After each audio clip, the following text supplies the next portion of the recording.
মেয়াদকাল ৩ মাস, নিরপেক্ষতা বজায় রেখে এর মাঝেই দিতে হবে নির্বাচনটা। নিজেও নাকি অংশ নেবেন বিসিবির ওই ইলেকশনে, কিন্তু তামিম ইকবালের বিসিবির নির্বাচন নিয়ে চিন্তা করার কি সময় আছে? দায়িত্ব পেয়েই তড়িৎ গতিতে ছুটে চলেছেন বিসিবির নয়া বস।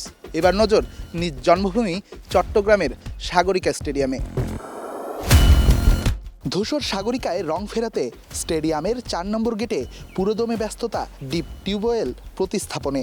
দায়িত্ব পেয়েই দিনপ্রতি ৪ লাখ লিটার পানির সংকট নিরসনে একাট্টা অ্যাডহক কমিটি। স্টেডিয়ামের ফ্লাডলাইট নিয়েও বিশেষ পরিকল্পনা নিয়েছে তামিম ইকবাল। মান্ধাতা আমলের লেটিস টাওয়ারে বসানো ফ্লাডলাইট পাল্টে বসানো হবে টিউবওয়েলার টাওয়ার। বিশ্বের আধুনিক সব স্টেডিয়ামে ব্যবহৃত হয় এই টিউবওয়েলার টাওয়ার, কারণ লেটিস টাওয়ারের চেয়ে টিউবওয়েলার জায়গা খায় কম আর আলো দেয় বেশি। আলোর স্বল্পতা কাটাতে এই টাওয়ারই বসানোর পরিকল্পনা অ্যাডহক কমিটির।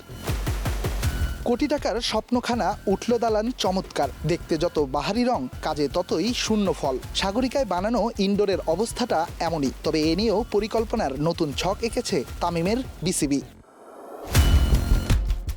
ইনডোরে ভেন্টিলেশন সমস্যা দূরীকরণে যথাযথ পরিকল্পনা তো আছেই, দেশে প্রথমবারের মতো বায়োমেকানিক ল্যাব প্রতিস্থাপনের নকশা করা হচ্ছে ইনডোরটির দোতলায় অবস্থিত কক্ষগুলোতে, যেখানে ক্রিকেটারদের শারীরিক ও জৈবিক অবস্থার বিশ্লেষণ করে নেওয়া হবে উন্নত ব্যবস্থা। দীর্ঘমেয়াদী রিহ্যাব, নিউট্রিশন কিংবা রিকভারি সবকিছুই করা হবে এই বায়োল্যাবে।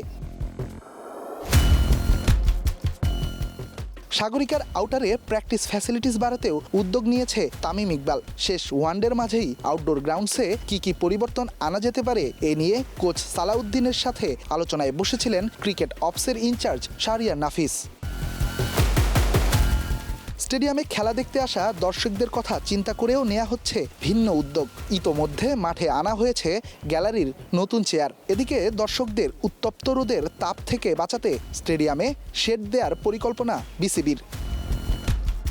চট্টগ্রাম থেকে দেশের হয়ে ক্রিকেট খেলা মানুষের সংখ্যাটা নেহাতই কম না, তবে বন্দর এই নগরী থেকে বিসিবির চেয়ারে বসা প্রথম ব্যক্তিটা তামিম ইকবাল খান।